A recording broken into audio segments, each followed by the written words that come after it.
Guys, we're back. It worked. The plan to invite 3 people and come and talk to us about random stuff actually worked. What we're going to do, I don't know. We've got, as well as Kevin Knoll, guys, it's a wave.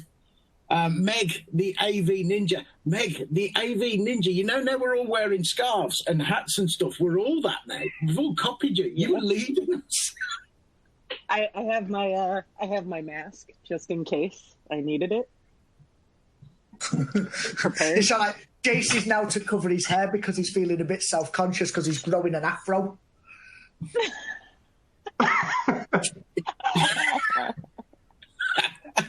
Yeah, I went to the shop the other day with a rugby scarf and my little gloves on as well. And I thought of you when I did that, Andrew. Crestron programmer extraordinaire. Noel, I want to know why you picked a programmer. Because you argue with us. Yeah, you do. Because I've always had a good conversation with programmers. And I can argue with myself. We had a conversation going on at the time, I think, as well, didn't we, Andrew? I can't remember what it was about now, but we had something going on. It was before the Clamato incident, and it was whatever was going on. If programming comes up, I'll jump in both feet. I'm not scared. That Caesar thing, I'm thinking about it makes me feel ill. That didn't sound too healthy. Jared Huet, have I pronounced that right, Jared? It is indeed.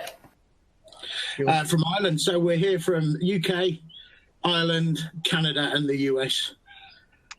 We really got it right. I'm surprised we managed to pull this off because we do have so many great ideas that turn to brash, don't we? No, I don't know that.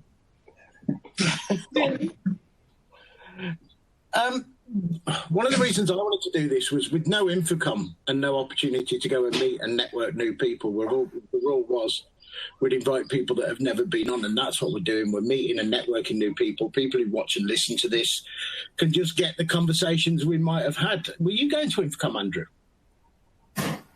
Yeah, I didn't buy my plane tickets yet, but I was planning to head there this year. But yeah, started to get cold feet. Yeah, we're all missing out on that. Jared, You didn't make it to ISE either, did you? You got ahead of the curve and chose not to travel. Yeah. No, we cancelled ISE. I was planning to go to Infocom this year, but that's not happening. So maybe both next year. Yeah, I'm just missing a Vegas year though. That's the thing that's getting me down. The campaign started already for delaying a year and doing Vegas next year. I don't think they can. Isn't it planned? Really? Who cares if you can or not? Yeah, that's it. We're not talking about the logistics of it. We just want it. Screw logistics. Make it happen. It's like the exhibition. What if everyone accidentally booked a flight to the wrong place and we just went drinking in Vegas instead? I vote that. To be honest, that could just be the excuse, couldn't it? Oops. Yeah. Sure. I'll tell you what, though. If Barcelona is crap in Feb, we'll do that the year after with Amsterdam. It moved back. What, it never? Oh, damn. It is moving back. We all know it's moving back. That's the whole point. So they can get it cheaper in Amsterdam. That's it out loud. Right, I want to kick off and get everyone's views on in the past few weeks. I see. What was that? 7 weeks ago? Feels like forever ago. Since this thing started, Kev, you've had your rant on Twitter on this. The stupidity of sales and marketing teams in trashing the other guys. It doesn't matter who it is.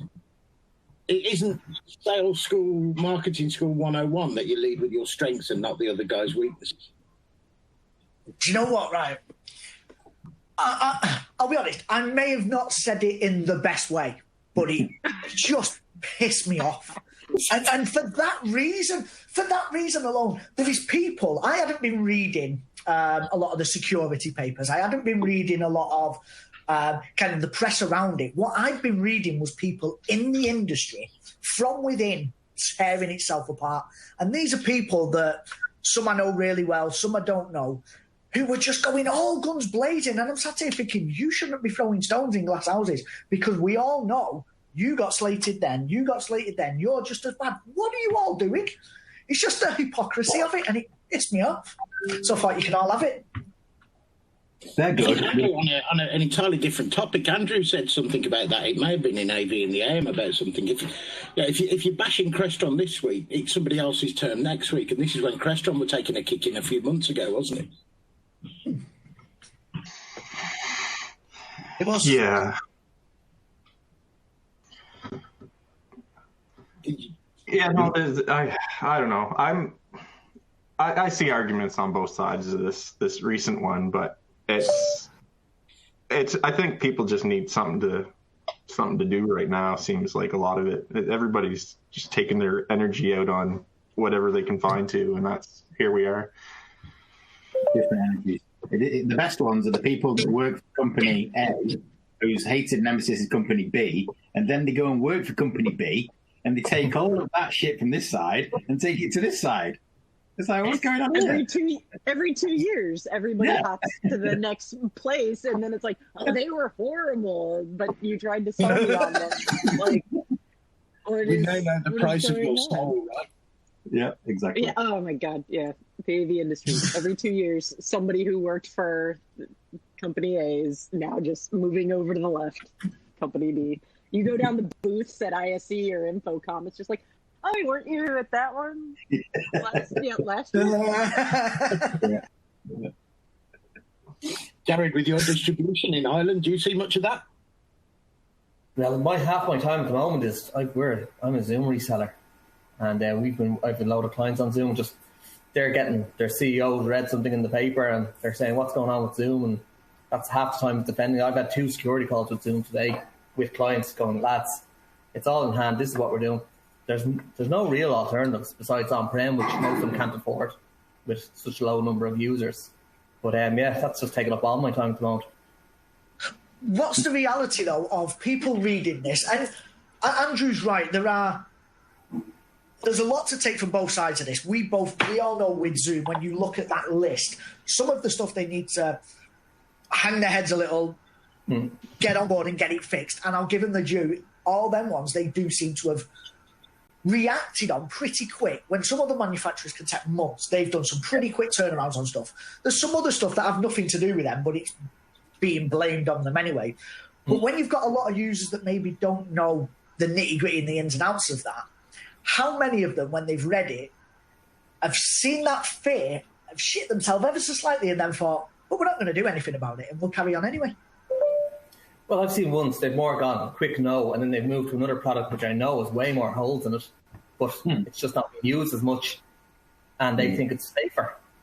Like four-digit entry codes, like instead of 9 digits plus a password plus a waiting room plus, well, I suppose the encryption.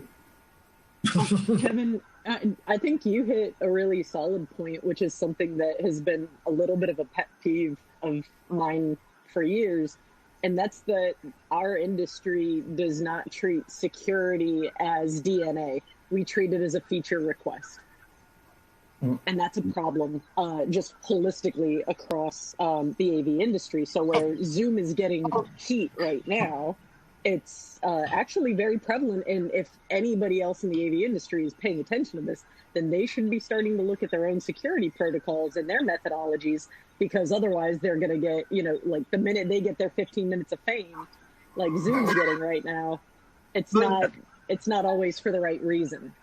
There's a lot of people bringing the argument that Zoom did nothing wrong, which that's not really the argument that you want to take. My favorite, and I don't think it was a security snafu so much as a marketing, was the end-to-end encryption, where the statement that they made was, well, we know that there's this, understanding in the populace about what end-to-end encryption is, and we know that that's out there, that definition's there. We just don't use that one. Like,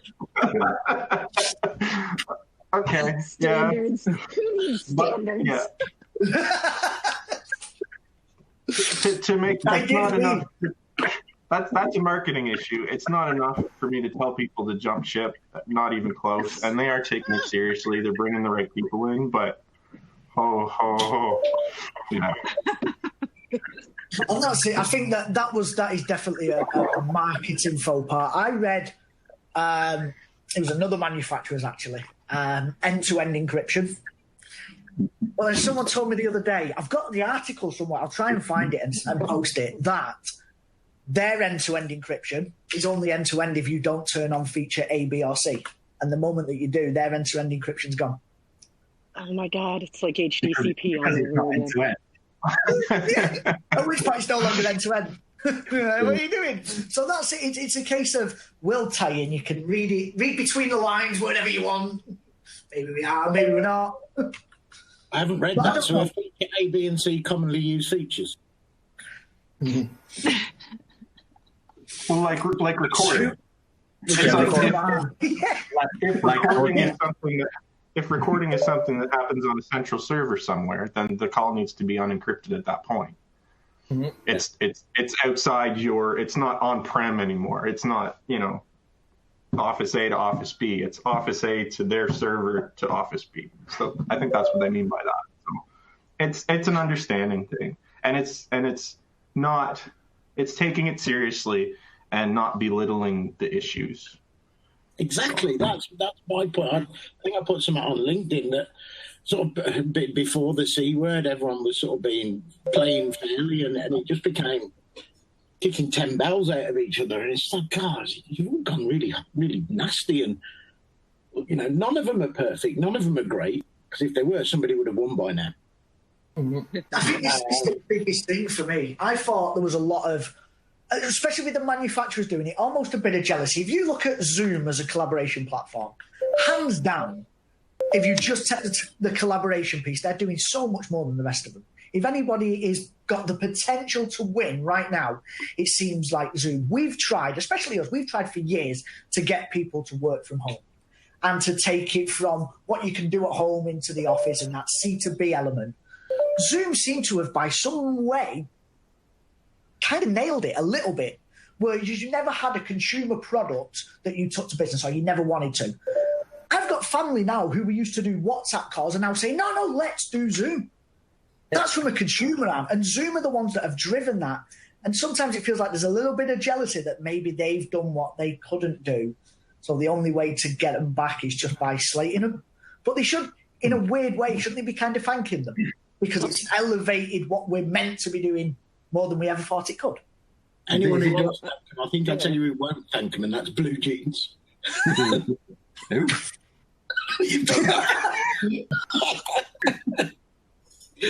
But because of what Kevin's saying, that's why they're under the microscope as much as they are now. I don't buy the competitor conspiracy theory. They waited until just the right time and all these secrets came out. I don't think it's that at all. I don't know that it's not, but I don't think it is. It's just that their name all of a sudden is what people use for video calling. What used to be FaceTime, it's like even my parents and grandparents, they're not calling it FaceTime anymore. They're calling you do a Zoom call. That's where they are. They're in public spotlight, and they're going to have to answer to more because of that. Yeah, it's like they're becoming the brand name of what virtual conferencing has become. Hoover and Walkman, I thought that. That's. Well, I mean, when you're that visible, you're going to come under a ton of scrutiny, and that's just visibility. And that's like, now that you have, so the AV industry is so used to being its own little world, right? Now that the outside world, people like my dad, who's an HR representative, HR manager, he's like, yeah, I got to get this Zoom thing. And I'm like, how do you know what Zoom is? We're not used to having. Sorry, go ahead, man. Yeah, you got all these you got the consumer grade coming into the space, and now they're seeing things through way different eyes than most of us because we're inundated with this every day. And so when security becomes a concern, like the hot topics of Zoom, you're gonna get a lot of attention. But overall, if Zoom comes out of this and makes a great, makes the corrections, provides like really fast response times, then they are gonna win. That's a huge turnaround. When you see a company respond to the people, that's a powerful statement that they take their consumer base seriously, and that's gonna create some loyalty where it's like, we recognize we fouled up. We're going to take responsibility and we're going to implement. Here's all the implementation. If they're transparent about it, I mean, that's when you get that genuine nature out of a company to say, yeah, oh my God, we really want to, put our customers at the center of what we do. It's huge. And the response and the loyalty is going to pay off if Zoom pulls this off right. See, and that's stuff that I think it has already happened to some extent. If you think of over the last 12 months, how many times you saw an end user go online and say, just had a Zoom call, best thing ever, Zoom rocks. Have you ever seen an end user? You just have to follow Zoom. Every single one gets retweeted. Yeah, absolutely. But how many times, though, have you ever seen an end user go out and say, just had a Microsoft call or a WebEx call and they're amazing? Very rare. Now, people will tell you that's Zoom paying people to post that, and you've always got the conspiracies. But normally the people that are doing the slating in Zoom's world, it's other manufacturers. But when it's like Microsoft or Cisco or any other, the people normally slating them is actually the end user. Mm-hmm. But this way around, it's a little bit different. It doesn't feel like it's the end user that's giving Zoom all the flack. It's the manufacturers this time. So I do feel they have, in some extent, already won over their user base. And now it's just about more maintaining. When is the last time in the AV industry? When is the last time in the AV industry we've had to answer to articles in the New York Times and Verge and the Guardian? And this hasn't happened before. We've never been here. This is a new spot. So that's interesting to watch, because I even see, people responding on Twitter to these, writers that have hundreds of thousands of followers. And it's like, yeah, they don't know what the AV industry is. We're in new territory. It's like messing with a little gang of sort of highly connected people or something. Who are these guys? Yeah. Where did they come from? Talking of those guys, I saw something on Twitter. Dave Michaels, friends of David Dunto, quite well respected, does a lot of good work. And I've sort of asked him a question, just like Andrew said then. He said he's seeing evidence that huddle rooms shipments are going up. And I've asked for some more information on that because I can't quite see it yet. Can anyone else see it during this? Oh. But is this a traditional huddle room, as in I've found some kit at Tesco's, I've huddled it together, and now it's a huddle room? Or is it? My guess it was a little bit more like people, I don't know, Amazon buying your meetups, X30s and smaller things and setting up little home video conference studios or something like that, and that's creating the volume number. I'm guessing he's purely reporting from a shipment point of view. It must be. But then we're really talking about peripherals, aren't we? Of course, peripheral sales are going through the roof. Everyone's after them. And we know mainline over here, in the UK particularly, is buying the stock regardless whether there's any sale for it anyway. They're taking the stock from the channel at the moment. So those numbers will be tilted.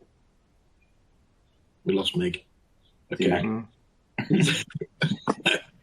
Give a few a stick of us. It's still morning there. Needs more coffee. Yeah, I couldn't see a scenario. Jared, in your line of work, you'll be seeing shipments at the moment. Have you seen any evidence of that? I've just seen shortages of everything. Shortages of webcams, headsets, microphones. We have a few of our resellers are putting in, like as I said, home huddle kits, like a 55-inch screen with a decent camera, and a PC, but that's not really a huddle room, is it? It's all as it is. Of like the shipments of the vendors, then they're just saying, look, more have shipped than last quarter or something. I don't know. But how many of them are just selling into distribution to just like Nathan, just to try and get the stock out, just in case? Yeah. It'll be interesting. I think. Work there, can you? Yes. Can I just go to the office? No. I can't remember the last time I went to the office. You can go to our office, yeah. Yeah. The government won't let us, but our office is functioning for knock and keep equipment coming in and out. But that's it. Yeah. So, what percentage of companies would have a huddle room that you could go to in the next 2 weeks? No one. Exactly. I still think what the outcome of this, what the upshot of this is, and now we've proven that people can work at home. Now we've got businesses that were dead against remote working that have now had to do it and are accepting that it's possible. What is the longevity of AV? How many of these rooms in smaller offices or remote offices Can you does shut that number start to shrink? Because that's too big a can of worms. Yeah. That one. Muted quick. No. That's AV and the AM's job. I'm not going there. That was are we still going to be in a job in 6 months? Does the industry continue after this? I know Chris will watch or listen, but there is a conversation to be had, and he's done it twice already about what things will look like after. Don't go there. We're not allowed to go there. I don't want to know. It's a bit scary.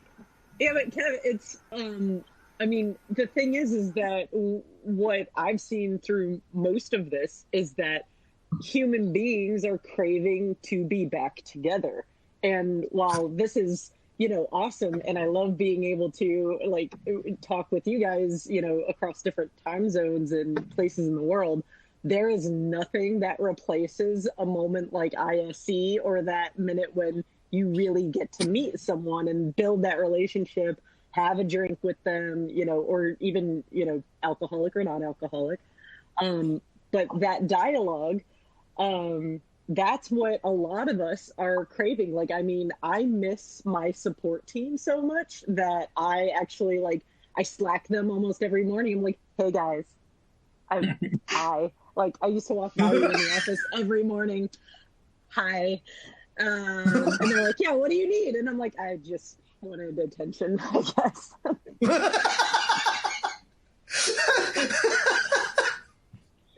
There's another thing as well. There's some people that are cut out for homework, and just look at the backgrounds of everyone on this call. Pretty much okay, right? I've seen some backdrops that really will make you chuckle. For some people, they're clearly not made for homework. And it's just like, right, we need to get that. As soon as this is over, can we get them back in the office? Seriously. Like, I mean, I think that's something that's become so prevalent to me is that the audiovisual industry serves communication purposes, right? We take one idea and transport it to, a massive audience, or we're really existing to facilitate communication. And that's the sole purpose. So AV in some form or another will survive and will evolve and will keep doing things. But humans want to be together. Even like me, I hate people. Like, I really miss being around them. Like, even if it's just a, heckle and joke with them. Yeah. You like to throw stuff at them occasionally and abuse them verbally. I think the reason that many of us chose the jobs we do is because you crave the mobility, the being out there, the being with good people, not stupid people. Even however much things change, I'm still going to get on the train, go to London, do a bit of networking, do a bit of meeting people. I'm still going to go to ICE, Infocom and all the other stuff. I can't spend it every week here. I have to at the minute. But I can't spend every week here. I thought we were going to talk about this, and here we are. Yeah, I know.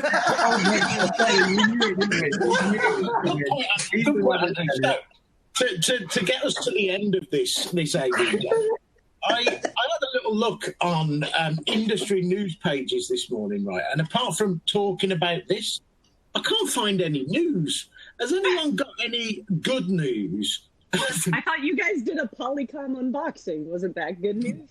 That for me was. Apart from the fact that Kev didn't get to go to Enterprise Connect and our little virtual version of Enterprise Connect was a bit crap. You know, getting Neil Fluester, Neil allowing us, you know, the luxury of being the first to show that, and Neil showing it us was brilliant. And if anyone else wants to do that with us, we're well up for it, because they're the best one. Those are so much fun to watch. They are. I mean, I did like that. I mean, I think in that respect as well, fair play to Polly. It's hard saying Polly. Do you know, something triggers in your head. You've got to stop yourself carrying on and saying Polycom. It's still weird. Fair play to them. And I think they're an entirely different organisation now under the Poly brand. I see it now. I do agree with that massively. But I think fair play to them, because they've done, obviously, this product announcement. They did a load of videos on the opening day of Enterprise Connect of stuff they were going to showcase there. About 15, 16 little kind of snippet videos of new stuff that's coming or new software updates and that. So they've tried to kind of keep with the Enterprise and still do the announcements. But I don't see anybody else. And surely there would be more stuff announced. Infocom's training offer was Avixa. Avixa's offer of opening up all their training was nice. A lot of people are doing that. I just smashed 22.5 RUs. Thank you very much. I saw there was Extron announced that this morning, and the first thing I thought was, wait, you have to pay to take Extron training? I don't think I have. Yeah. There was did any of you go to the Learn From Home summit that Tim Albright and Matt Scott did? I think I do one wrong because I registered and it's in my diary as the 14th. What did I do wrong? No, you're the corporate one. It was the resi one yesterday. Yeah, so yesterday, the last 2 days were their residential, and I don't do residential, but I attended, and there were some really good conversations. There was one about how the CARES Act in the U.S. Impacts the AV industry. I thought that was actually like one of the most excellent sessions that anyone, at least in the U.S., can get about, like, here's what our government is doing and here's how it impacts you. It's like, oh, thank you for being a babblefish, because I don't know what the hell's going on that my government's doing. So in terms of good news, I thought that was a very successful. I'm very excited to see the commercial one, because that's actually got like more applicable content for me. But it was really cool to see how people are still trying to do these summits, or like something like Enterprise Connect, where it's like, hey, we've got the people, they've got the time, let's try to put something on. So I mean, I think if people follow that kind of, manufacturers do that kind of thing, and they do like a big virtual announce, I mean, I think that's a really cool way to start evolving how you're gonna, represent your brand when we're all not able to talk or touch things. It starts allowing you to stream these events as well. We've said for so long now about the people that can't make it shouldn't be missing out. Now they've got to start streaming them. So hopefully that does continue, even when we are allowed back out in the big wide world. Yeah. Please.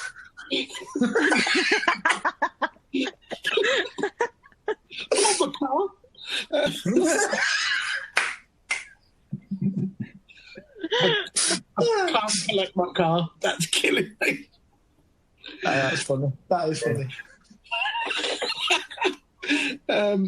So, any other good news? I've really struggled, by the way. Yeah. People still are going to want a network, which means I still think the Infocom show, the ISE show, have purpose and they have meaning. They'll need to evolve and stuff, but they still have a purpose and they still have a meaning. Virtualizing's good, but this is a get-together. But as Meg said, just getting together and having a beer and do you know what? With ISE, with all the fist bumps and all the elbow and the kicking feet and that, I got more hugs than ever. I was giving them out. It was me, Bert. Look at everyone. Bring it in. So, yeah, it is a great community, and people are still going to want to get together, and I will. I'll be there. Agreed. So, on that note, guys, thanks for joining us for the first one of... Until somebody breaks this chain, we're going to do it again. So we get to pick the next... We get to pick the next people? Yeah, we'll close this out and we'll record that. You're responsible for the next 3. And we'll try and find out why. Oh, wait a minute. I don't know who's already been on the show. I only just... We've got it up here. We do remember some things. So, thanks for watching, listening, however we put this out there. We'll see you on the next one of these. See you on the next one. Cheers.